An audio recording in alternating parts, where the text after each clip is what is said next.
साझली 44 centimetre लंबाई वाली एक तार लेती है, मतलब एक वायर, और उसे एक वृत्त के आकार में मोड़ देती है।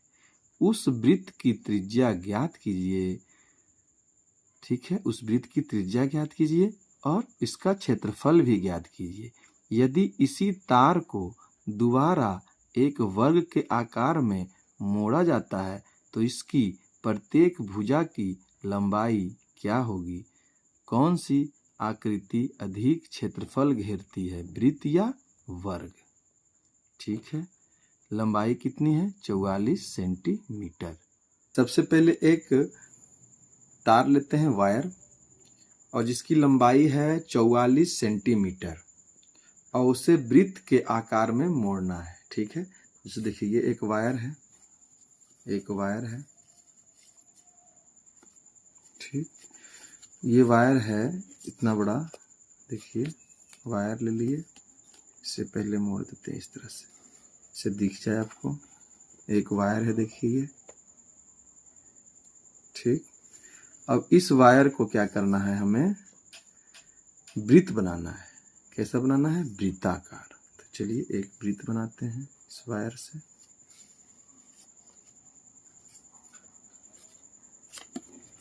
क्योंकि वायर को वृत्त का रूप दिया गया है, तो चलिए एक वृत्त बनाते हैं।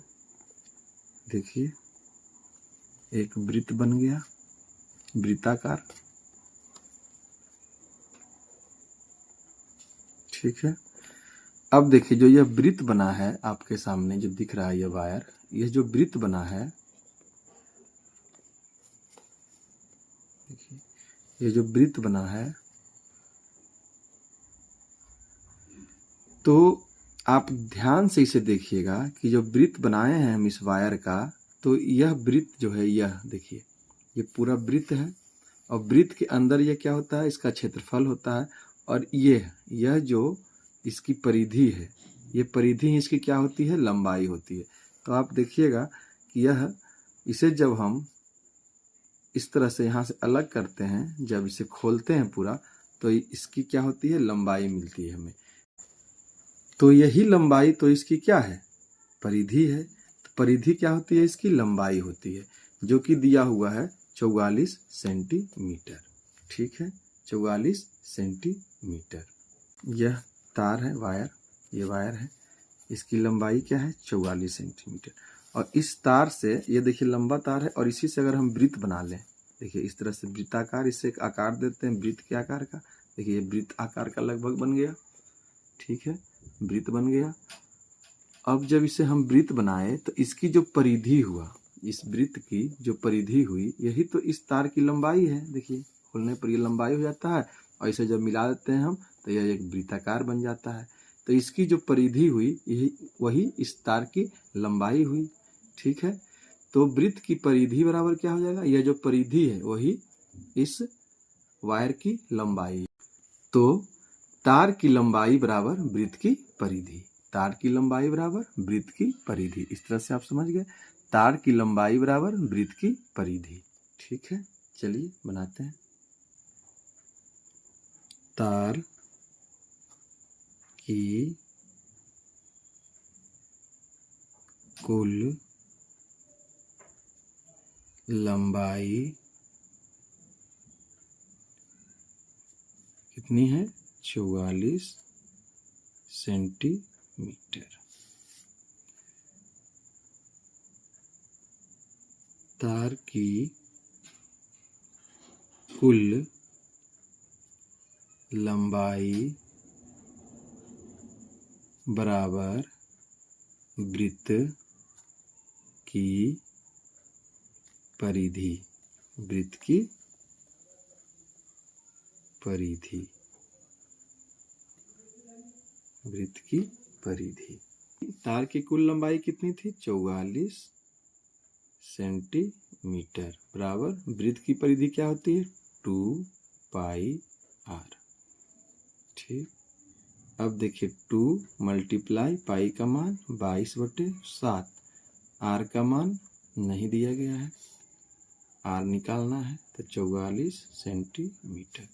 22 दूनी 44, तो ये 44 कट गया, बराबर R बराबर क्रॉस मल्टीप्लीकेशन 7 सेंटीमीटर। ठीक है, अब देखिए वृत्त की त्रिज्या क्या होगी, 7 सेंटीमीटर। ठीक है, तो वृत्त की त्रिज्या निकल गई 7 सेंटीमीटर। वृत्त की त्रिज्या, वृत्त की त्रिज्या बराबर 7 सेंटीमीटर। ठीक है, प्रश्न के अनुसार उस वृत्त की त्रिज्या ज्ञात कीजिए। तो वृत्त की त्रिज्या निकल गई, इसका क्षेत्रफल भी ज्ञात कीजिए। ठीक है, इसका क्षेत्रफल भी ज्ञात करना है, किसका, वृत्त का। तो चलिए वृत्त का क्षेत्रफल निकालते हैं। वृत्त का क्षेत्रफल बराबर पाई आर स्क्वायर। तो पाई का मान 22/7, आर का मान कितना है, 7 का स्क्वायर, तो 22/7 गुने 7 गुने 7, 7 से 7 कट गया, सेंटीमीटर, तो सेंटीमीटर लिख देते हैं। तो 22 सत्ते 154 सेंटीमीटर स्क्वायर।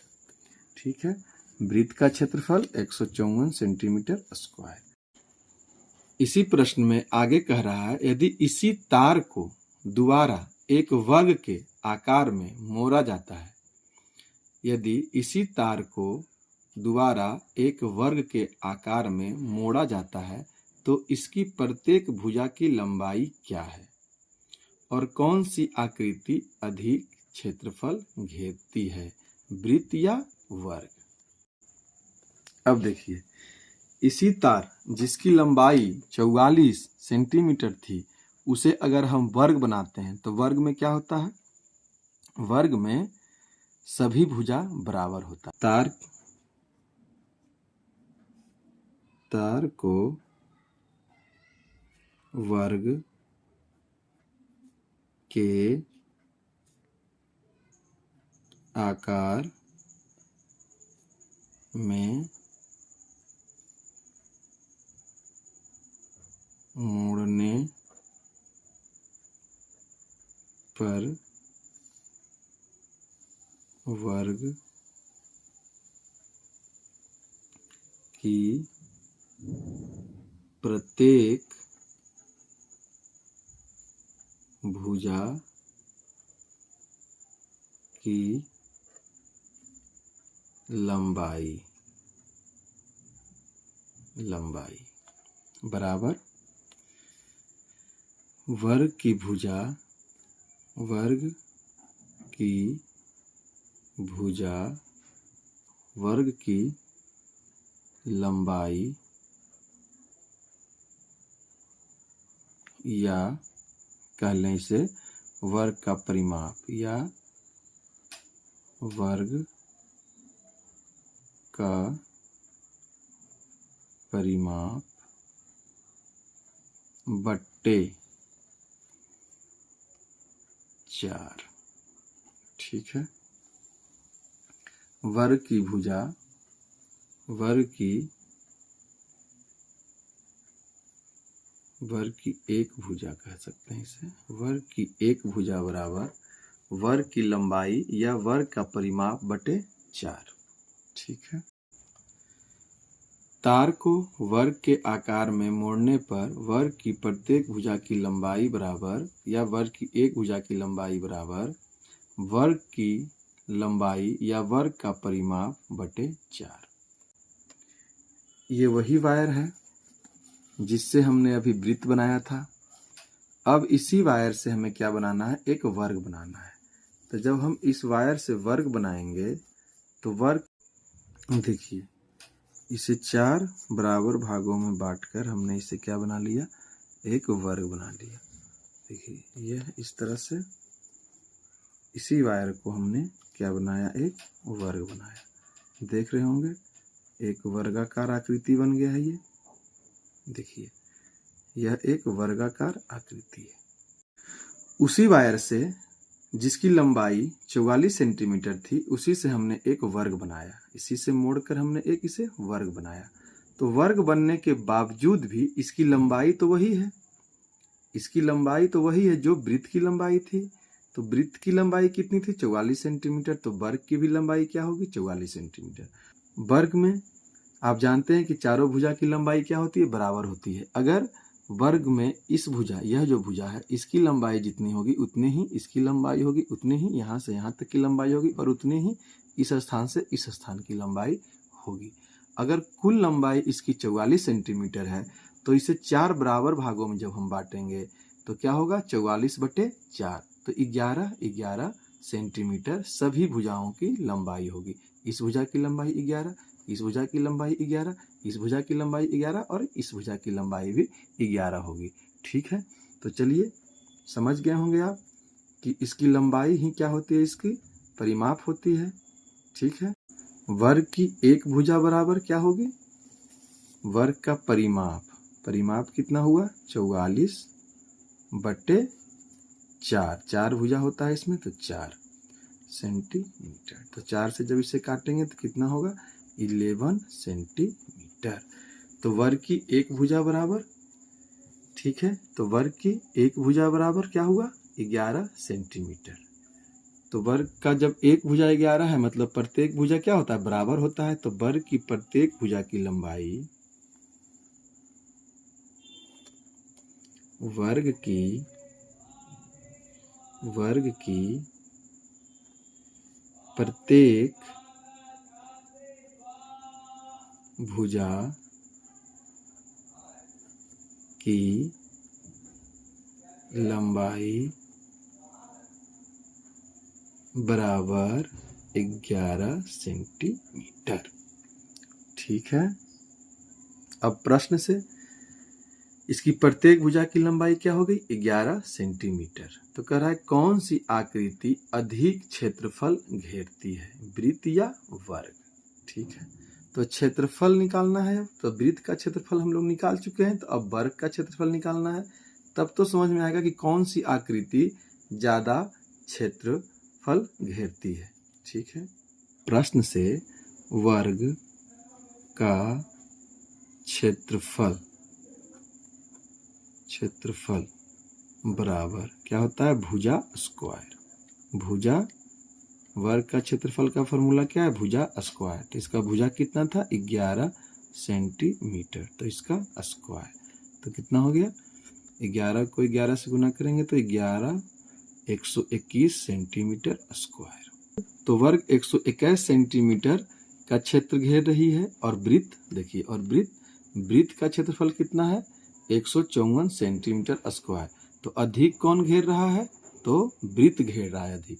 वृत्त 154 घेर रहा है और वर्ग 121 घेर रहा है। इसलिए इसका आंसर होगा कौन अधिक क्षेत्र घेर रहा है? तो वृत्त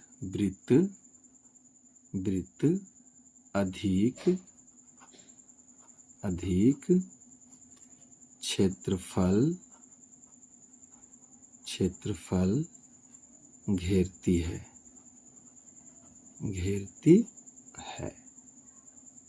ठीक।